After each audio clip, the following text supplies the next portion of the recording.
Here we go. Back here on the Monday show, folks. Welcome to the program. My name is Stuart Davis. I'm a flawed man of God, deacon at a small church just outside of Richmond, Virginia.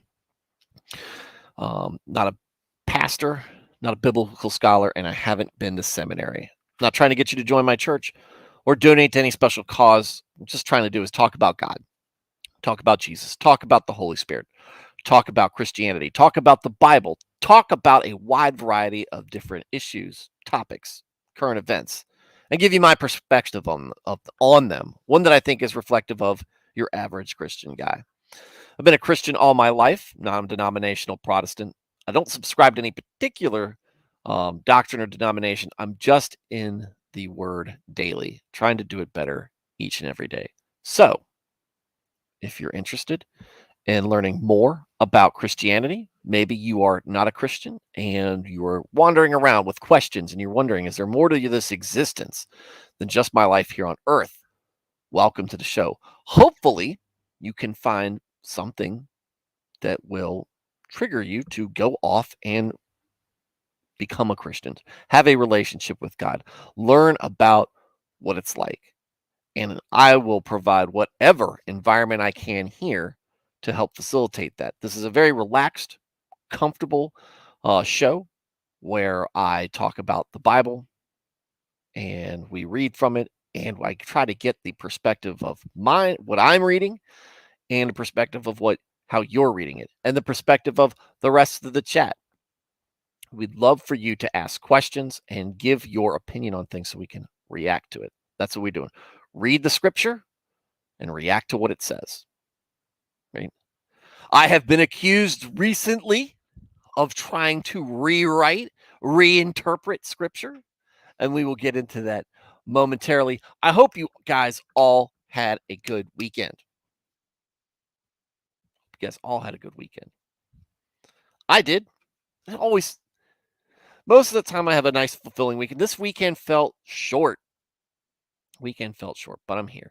Who said that? Lol. Yeah, somebody on Twitter. Big surprise. So there's a lady on there, and I don't interact with her often, but she's nice enough. She's an author for some Christian children's novels. I've thought about bringing her on the show to talk about them, um, but I want to know more about them and more about what the books are like, and I just don't. That would mean like reading the books, so and I haven't done that. So there it is. But anyway, so she was making a commentary on the Christian music industry, which has been, look, it is full of a lot of, it feels corporate, it feels overly produced, it feels contrived, it doesn't speak to you. We did a episode a few months ago. MR, I know you were there for that because we were talking about how great some of the music we were listening to sounded. There is Christian music out there that is great. And then there is what Jab Slant. Oh, by the way, welcome to the show, Jab.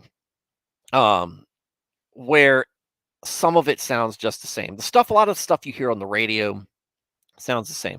Now, my wife, tends to enjoy the newer stuff. I don't. I'm a hymnal guy myself. I like hymns. I like the sound of hymns, but a lot of what I really like is the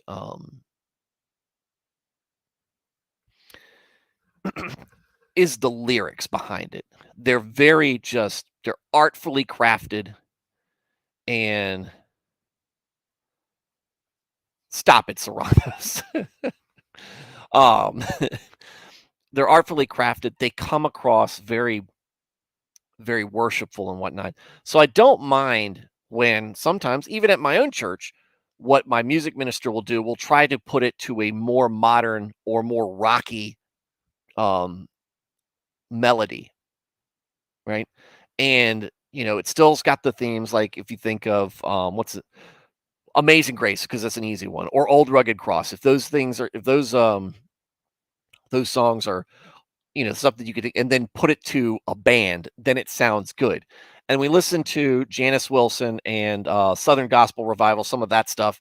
There is original and good Christian music out there, but so much of it is covered by the more corporatized and the more pop appropriate songs that it makes it difficult to find. You really have to make an effort to find it.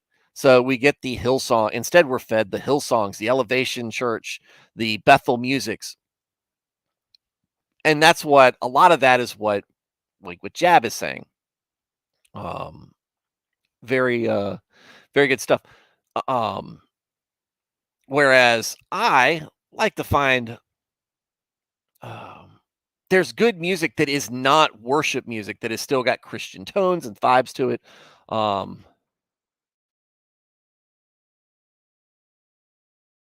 I'm not going to pull that one up right now.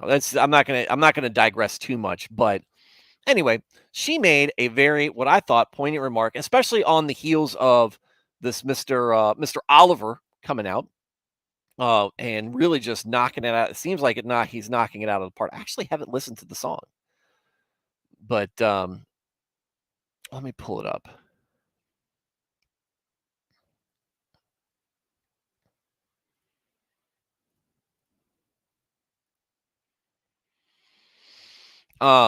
So Miss J. Reese Bradley said the Christian music industry needs to just call themselves something else. And um, this was not. Where was the? There it is. And somebody said, "What do you mean?" With the 4 question marks. I'm paraphrasing what 4 question marks means. And she said, "It's just hard to find the Christians in it. You mean the writers, Michael W. Smith, Amy Grant?" And I said, "Oh, I've been blocked. Oh, I've been blocked. Daggone it. I tagged this person. They must have blocked me in between. Hang on. Awful. You reach out to people and that's how it breaks loose. Okay.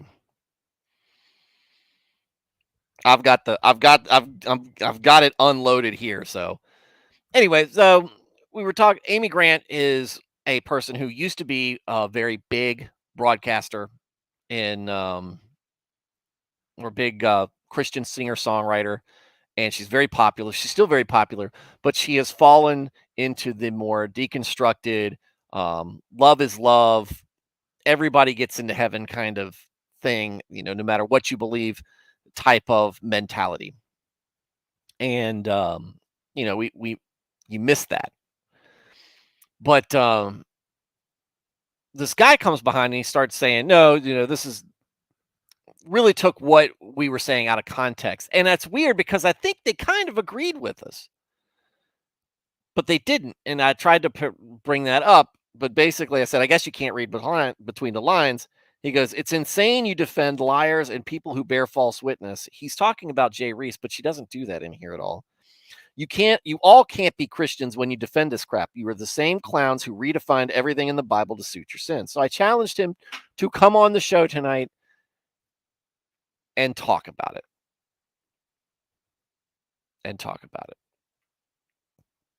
And instead, I got blocked.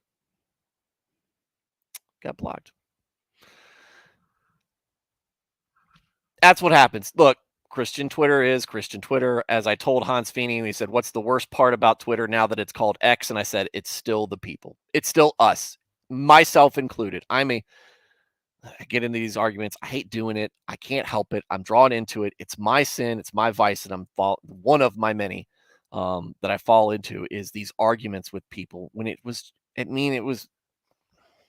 wasn't like this. And this is I think the person has either mentally ill, just exhibits mental illness on online, or actually is mentally ill. Here we go. All right, so let me welcome folks to the show. I already said hello to Jab. Welcome to the show. Jab and I were both on Blaine's show Friday night and Thursday night, I think. Uh, Jab, go check his YouTube channel out. He seemed to be a very good conversationalist. I enjoyed being on that stream with him. Nico, welcome to the show. Mr, we've already been talking. Serranos is a cemetery for preachers. Well, yes, I guess. Or if there's not an actual name for a cemetery of preachers, you can coin that phrase. Or a cemetery. Maybe. Oh, Nico, you see Ron? Yeah, Ron's here. Ron's down here in the corner. It's a good cat. Gospel music's good. Dresden's here. How's it going, Dresden? MR said, I thought you meant like Christian corporate rock.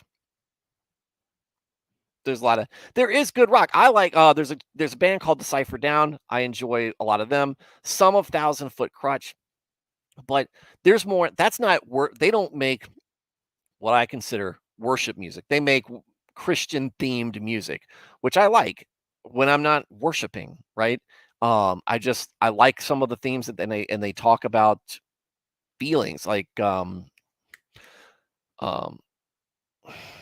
what is that song by Thousand Foot Crutch? Be Somebody, I think. Hang on.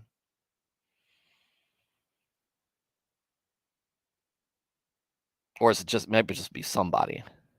I've got it on my playlist, so it won't take too long to pull up. Sorry about the dead air. Da-da-da.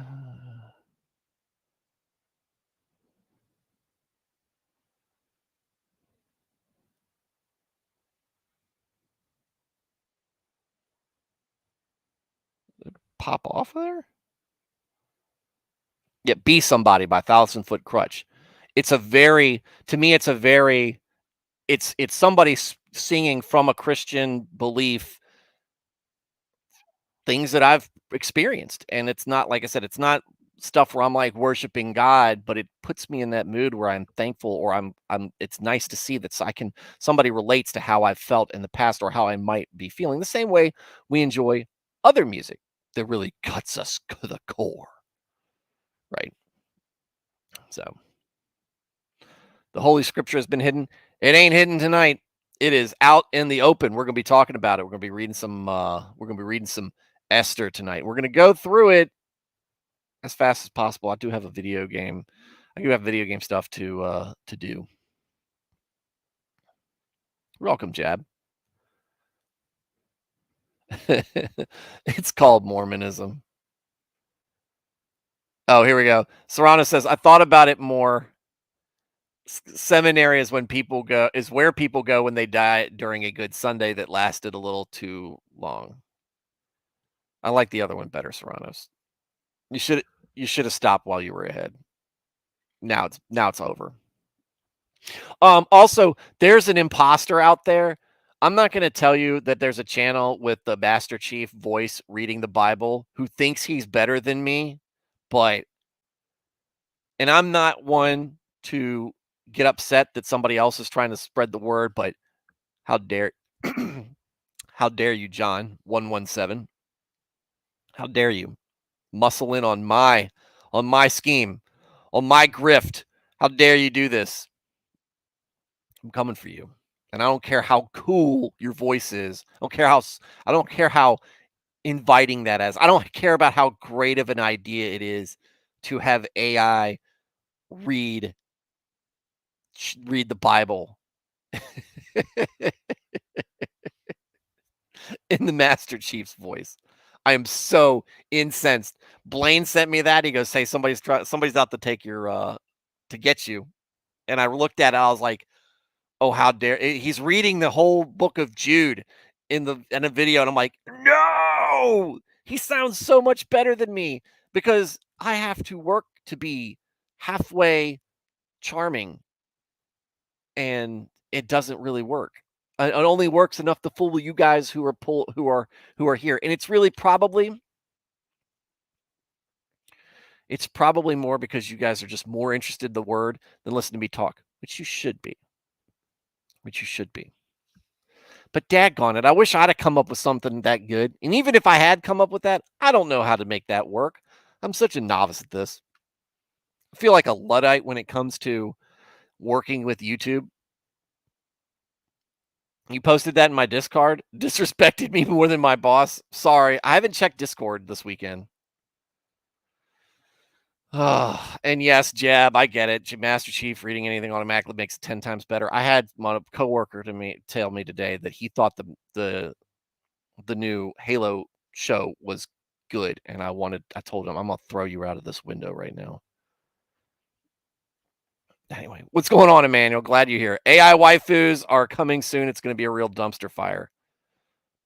You missed it. You should have been on here when we were talking about this stuff. You need to go back and read when we were still in Nehemiah. That's what I said. It's garbage. Exactly, Jeb. New mass news. I don't even want. I've blocked that from my mind. I was talking about shows and franchises that I love. Jack Ryan series, Wheel of Time, Lord of the Rings, The Witcher, franchises that I love that have been ruined. And I had pushed Halo so far out of my mind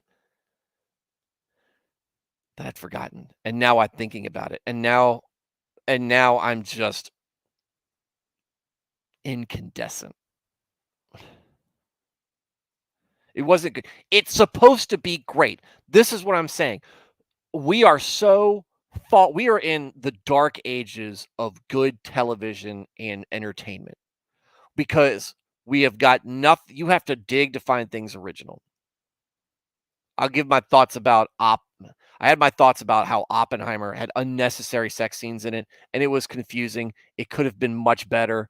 I did enjoy the last part of it, but um, is what it is. Is what it is.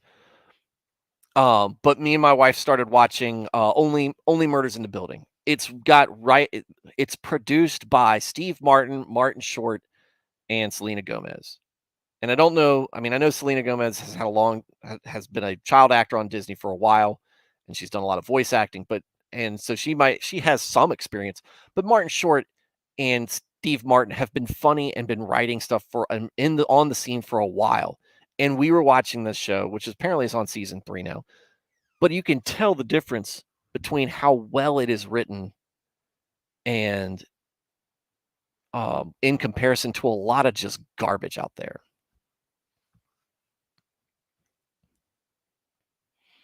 Don't you even dare bring up that degeneracy, Emmanuel. What's next? An anime waifu reading the Bible? Oh, no. You got to remember, Stu, that they're going to try to ruin all the media. The Richer was worse and horrendous. The first season was going pretty well. But then again, it's so much. There's so much franchise and source material to pull through, but the people writing the shows, none of them actually enjoy the source material. They just like some of the themes and some of the characters, and they forget about what makes all of it great. And they said, well, I can just take these ingredients and make the same thing, but in a different way. Yes, Selena Gomez. It's on Hulu. She does a really good job. The acting's great. They're New Yorkers. They say the F word a lot, which I think is unnecessary. But, to me, I think sometimes it doesn't fit to me, it doesn't when they F bomb, sometimes it is not naturally it doesn't flow naturally with the speech. But I know New Yorkers probably like to throw that in there. I hear that. I'm a Southerner, so I think Yankees have no class or tact. So, that's just me going, well, that's just Yankees. But it's so far so good. It's been pretty good.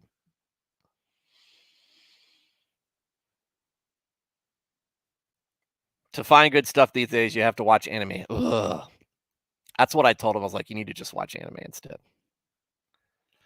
Serranos, I don't know how you find anything you like. I mean, you didn't even like Dave the Diver. Nico said, I can make AI, Stuart. There should be enough training on the channel. Might be. But why would you want an AI me?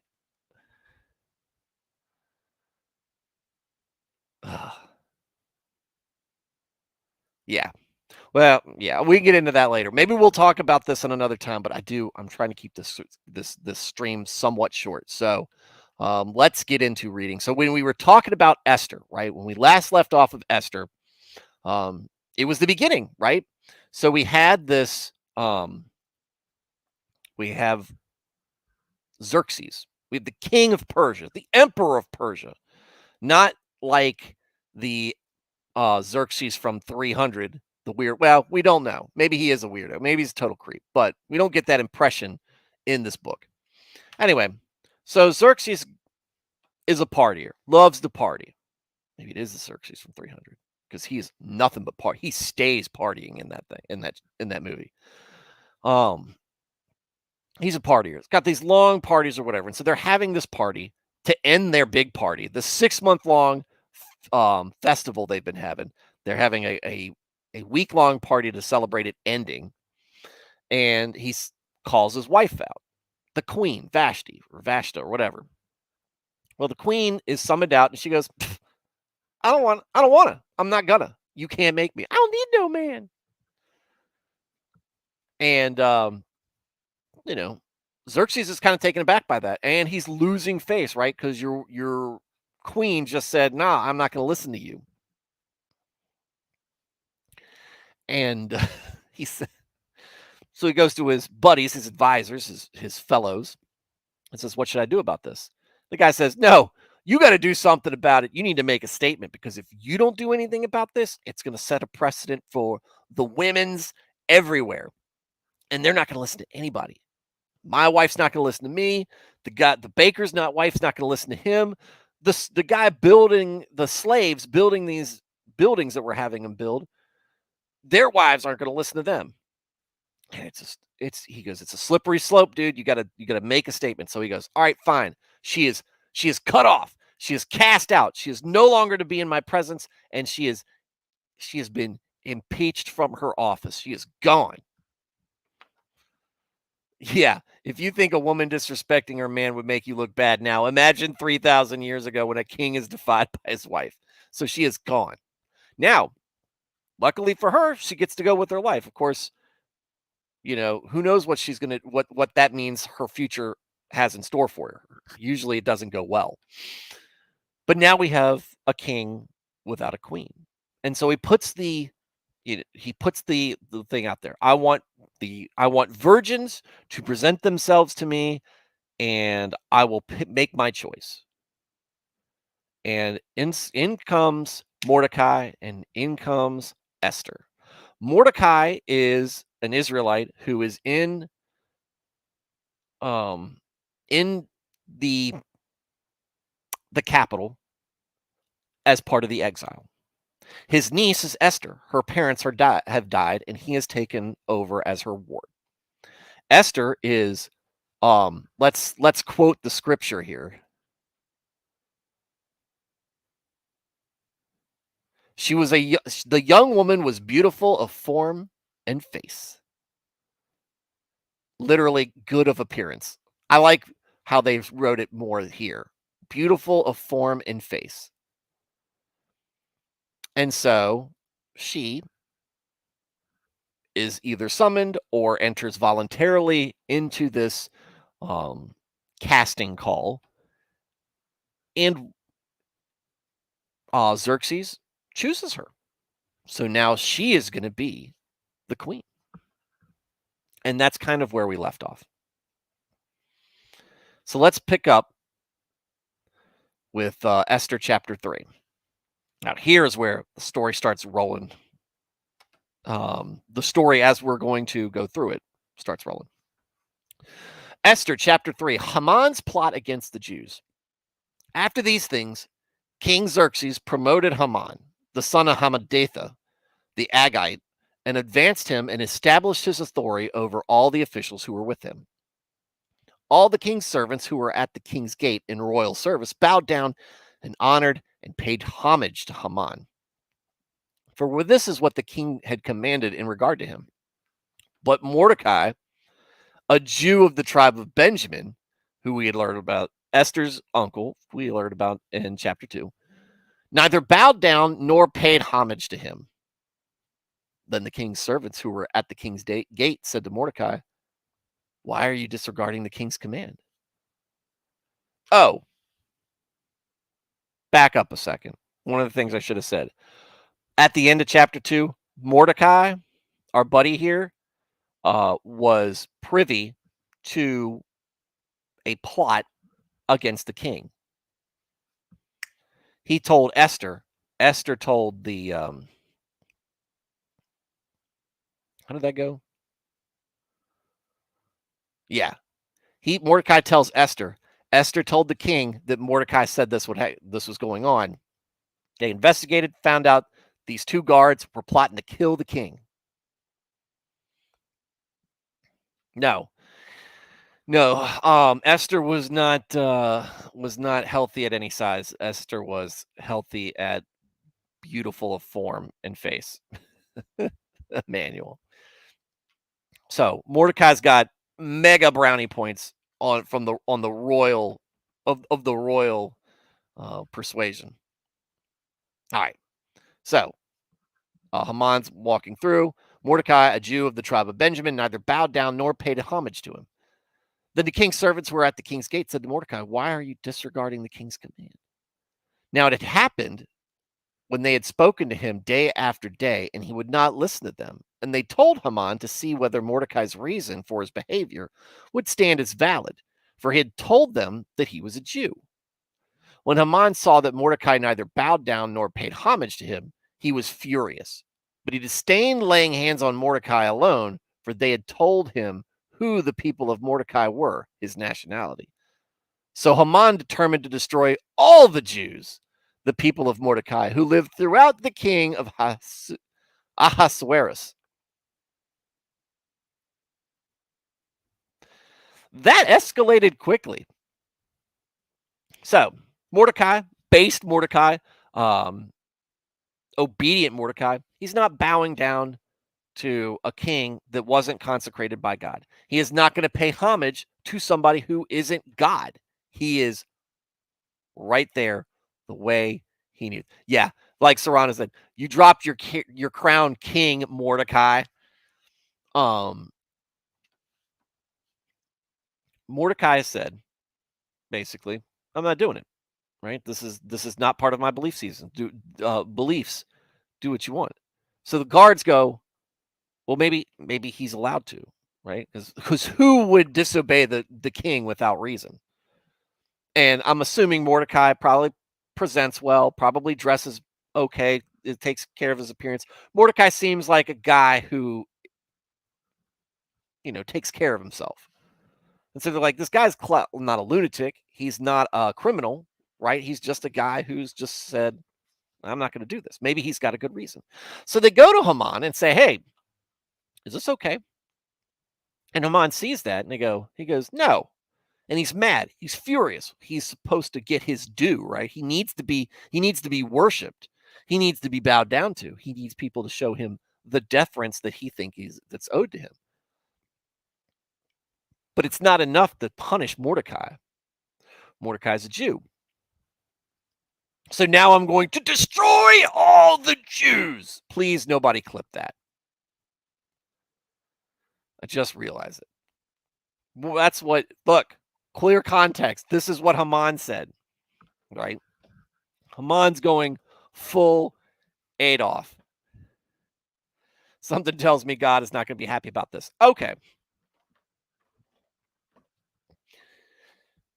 Interesting fact about this book of the Bible, and sometimes why it can be somewhat controversial. God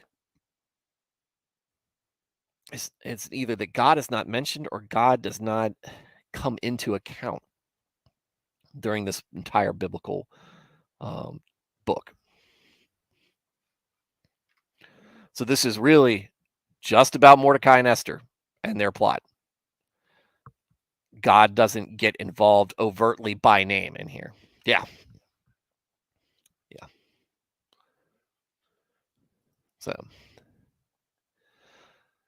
So Haman's going full Adolf here, and you never go full Adolf, but he has. So let's see how this goes. We got lots of chapters left. So, you know, we got 7 more chapters left.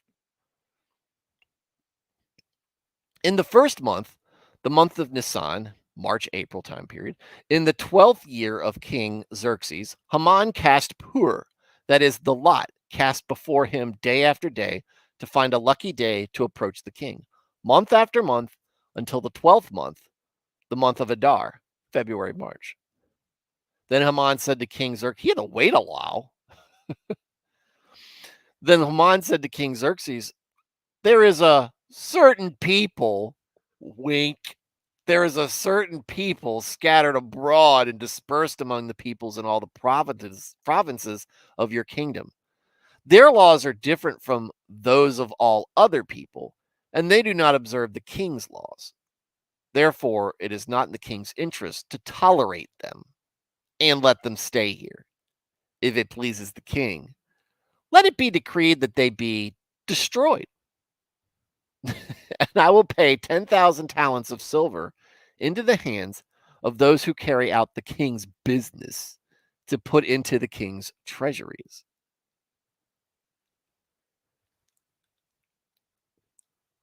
That's an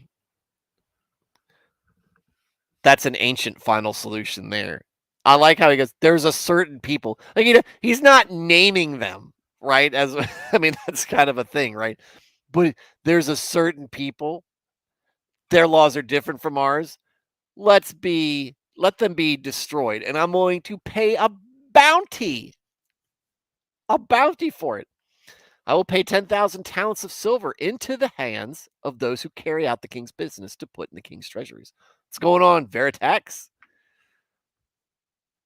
Then the king removed his signet ring from his hand, that is, the special ring, which was used to seal his letters, and gave it to Haman, the son of Hammedatha, the Agite, the enemy of the Jews. I like that. He's got a new name now. Then, like, no, out of nowhere, it comes in here. Then the king removed the signet ring, gave it to Haman, son of Hammedatha, the Agite, the enemy of the Jews. The king said to Haman, the silver is given to you, and the people also, to do with them as you please. Xerxes, man. What? What?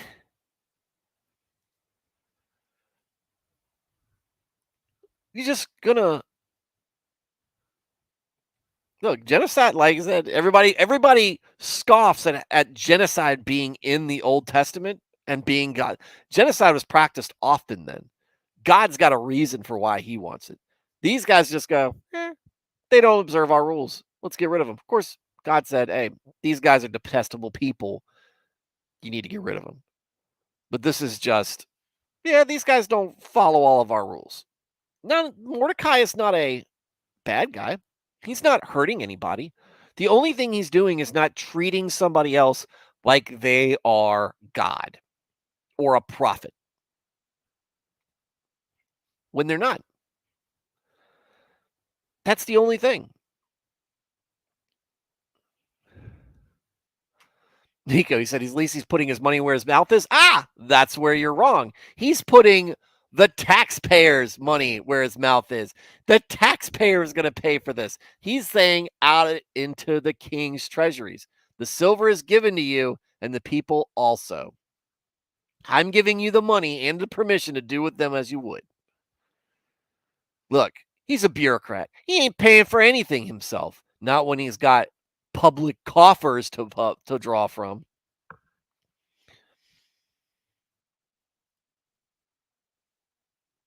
Good evening. Nika said that was easy. Either king really trusts Haman or the king don't care. That's kind of where I land, Nico. And I think he does really trust Haman. Haman's kind of comes across like Haman is like one of his right hand men, if not his absolute right hand man. Well, the devil is always trying to destroy the seed to thwart the God's plan. Good point. That's from Veritex. Serrano says banning Jews from our country is the 8th century version of kill the hooker to get your money back. Then no, well, here's the thing. Haman's still not going to get worshipped by Mordecai. Mordecai's just going to be dead. All right. So, obviously, Esther's going to find out about this, though, right? She might have even been sitting next to him, next to the king. So, what does she do? There we go. Esther learns of Haman's plot. Now, when Mordecai learned of everything that had been done, he tore his clothes in mourning, which is something they do. Tear your beard, tear your clothes, dress in sackcloth, whatever. There we go. No. Tore his clothes in mourning and put on sackcloth and ashes, and went out into the center of the city and cried out loudly and bitterly. He went only as far as the king's gate, because no one was to enter the king's gate dressed in sackcloth.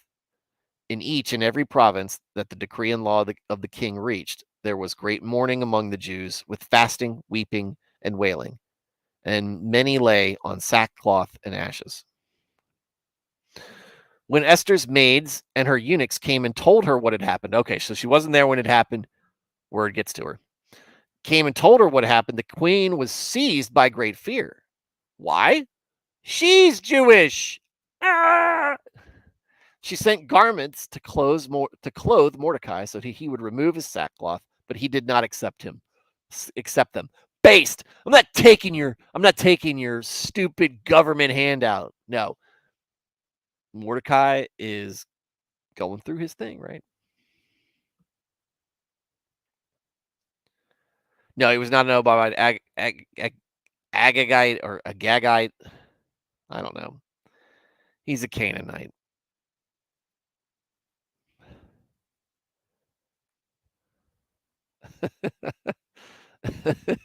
Our people are being genocided, miss. Woman most affected. Wait. Nico says, wait, so king didn't really think twice before possibly murdering the queen's family and relatives, or the king doesn't know? The king doesn't know.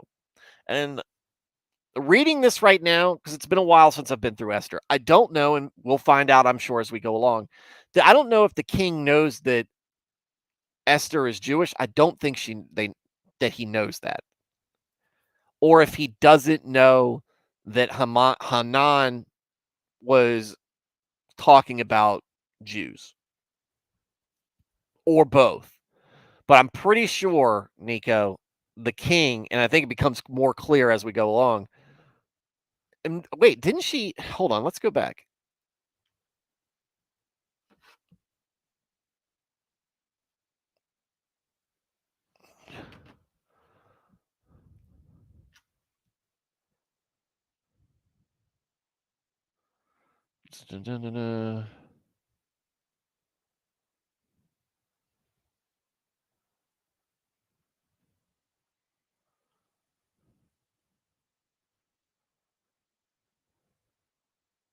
Okay, here we go. Sorry, Nico. This was in verse 20 of chapter 2. Esther had not revealed her family or her people, that is, her Jewish background, just as Mordecai had instructed her. For Esther did what Mordecai told her, just as when she was under his care.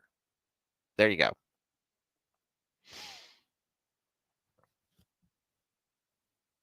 So there you go, Nico. He does not know.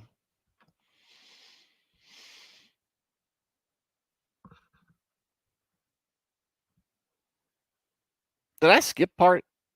I skipped a horrible part. Sorry, guys. Let me back up here. Going back to chapter 3.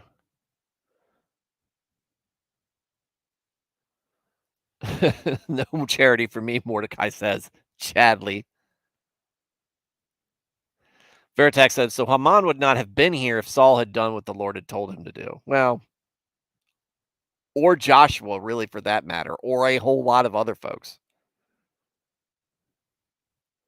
All right. So let's go back. The king said to Haman, the silver is given to you, and the people also, to do with them as you please. Then the king's scribes, secretaries, were summoned on the 13th day of the first month, and it was written just as Haman commanded to the king's satraps, chief rulers, and to the governors who were over each province, and to the officials of each people, each province according to its script, each people according to their own language, being written in the name of King Xerxes and sealed with the king's signet ring. Letters were sent by couriers to all the king's provinces to destroy, to kill, and to annihilate all the Jews, both young and old, women and children, in one day, the 13th day of the 12th month, which is the month of Adar, March 7th, 473 BC. That's very specific. And to seize their belongings as plunder. A copy of the edict to be, oh, there it is. There's your angle. It's money. Always money. A copy of the edict to be decreed as law in every province was published to all the people so that they would be ready for this day. The couriers went out hurriedly by order of the king, and the decree was issued at the citadel in Susa. And while the king and Haman sat down to drink, the city of Susa was perplexed by the unusual and alarming decree. So there you go. What did I say? What was that? Oh, yes. Yeah. Okay, so that they put out, that's how they find out. They find out because everybody finds out. And now we've got 1 day. 1 day. This is like what's the purge, right? Kind of. Head with the twist. We're gonna have a Holocaust. We're gonna have another Shoah on the 13th day of the 12th month. So 13th of Adar, 473 before Christ. So there's a countdown. There's a clock on all these Israelite heads. That's not stressful, I'm sure. All right. So Mordecai is in mourning. Esther finds out she's upset.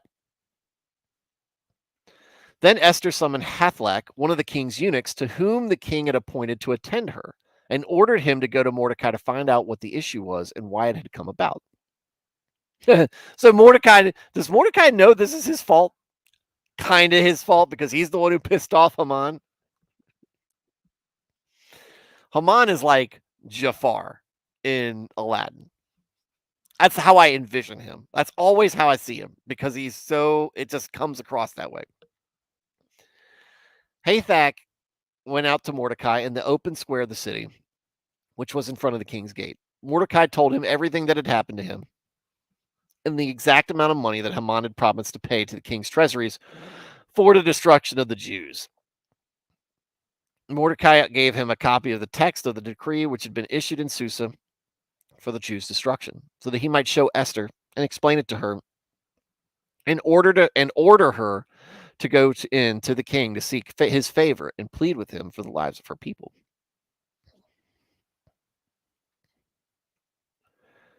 But that's why God wanted them to wipe out the Canaanites, because of the practices of idolatry would tempt Israel. Right, Veritax. Among all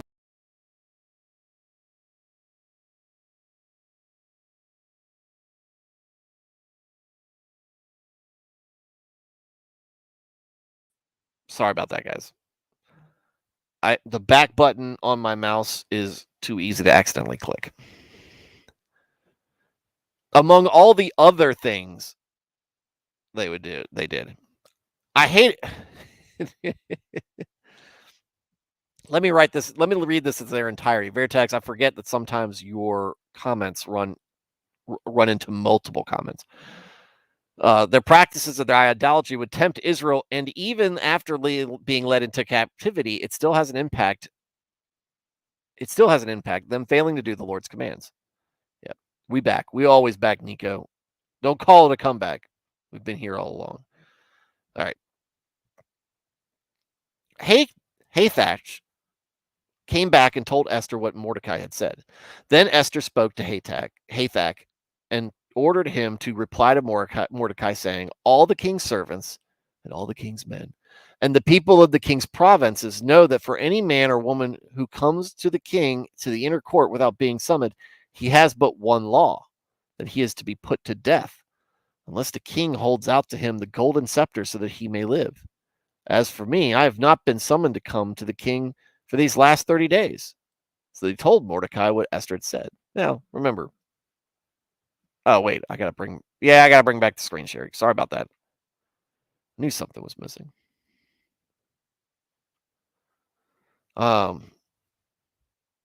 Okay. Makes sense. Right. King's got a harem. He's probably sampling some of the other things, the other delights of being king. But she can't just go to the king and say, "Hey, I need you to do something for me." She has got to be summoned, and he has to grant her time to speak. Then Mordecai told them to reply to Esther, "Do not imagine that you in the king's palace can escape any more than all the Jews. For if you remain silent at this time, liberation and rescue will arise for the Jews from another place, and you and your father's house will perish, since you did not help when you had the chance. And who knows whether you had attained royalty for such a time as this, and for this very purpose." Mordecai, dude, Mordecai's hilariously on point. So she's like, there's nothing I can do right now. Mordecai goes, "You're not going to be able to escape this. They're eventually going to find out that you are a Jew.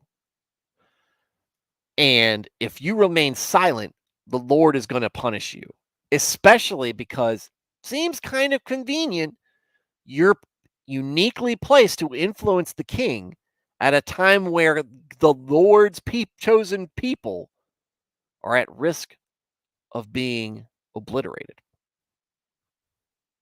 And he tells her this in no uncertain terms. So, to finish out tonight's reading, then Esther told them the reply to Mordecai: "Go, gather all the Jews that are present in Susa, and observe a fast for me. Do not eat or drink in these for 3 days, night or day. I and my maids also will fast in the same way. Then I will go in to see the king without being summoned, which is against the law. And if I perish, I perish." So Mordecai went away and did exactly as Esther had commanded him. So they put this harshly here. Esther commanded him, and he goes away and does it. But this is a response of what she needs him to do in order for her to fulfill what he's telling her to do. And again, Esther's based as well. Okay, you make a good point. So this is what I want. I want a prayer vigil. I want a fast. I want you guys praying to the Lord for me. And I'm going to do the same thing. And my handmaidens are going to do the same thing. We're all going to pray and we're all going to fast. And then I'm going to go talk to the king. It's against the law. And if he kills me, if she dies, she dies. And that's a great cliffhanger to end this on. Right? Right, fellas? I thought so. All right. So that's where we're going to wrap up. All right. We'll wrap up on this cliffhanger. There is a order out to kill. Spoiler, she dies. Eventually she dies. Yes. That's like Oppenheimer. No spoilers, but they do build an atomic bomb. And Oppenheimer is dead. He dies. Has been for a very long time. Yes, Serranos. No. No, Nico, let's go back and do this.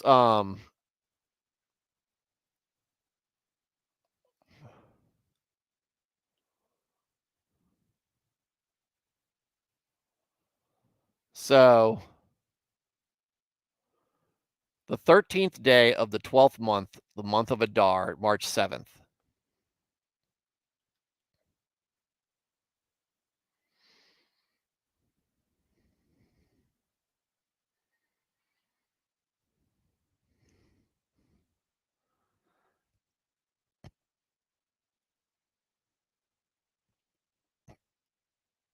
I think this is after.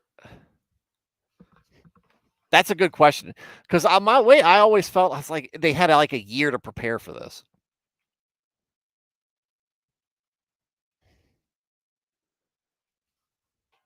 Well, let's read ahead. There is time. It doesn't happen yet. Okay, Nico, it doesn't. And so let's read ahead and see if that doesn't answer it for us. How much time? Because I've always felt like they had plenty of time to prepare. So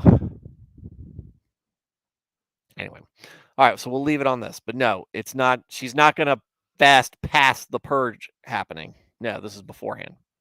Because yeah, that would be counterproductive. All right, guys.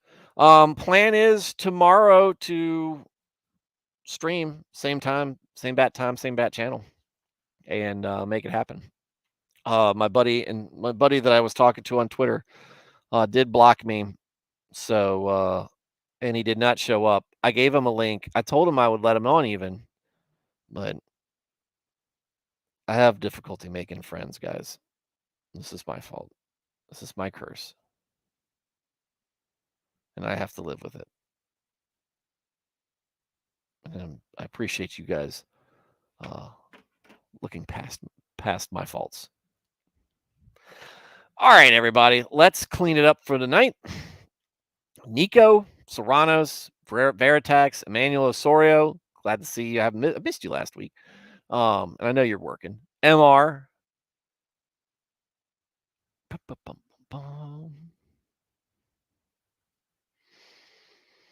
Jab Slant.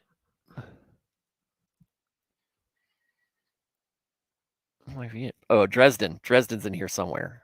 I missed it, but I know he's in here. Dresden. Everybody who was in the chat asking questions, given the time for David to Diver. No, time for Dawn of War 2 co-op with my buddy. We've been trying to schedule this like for 2 weeks.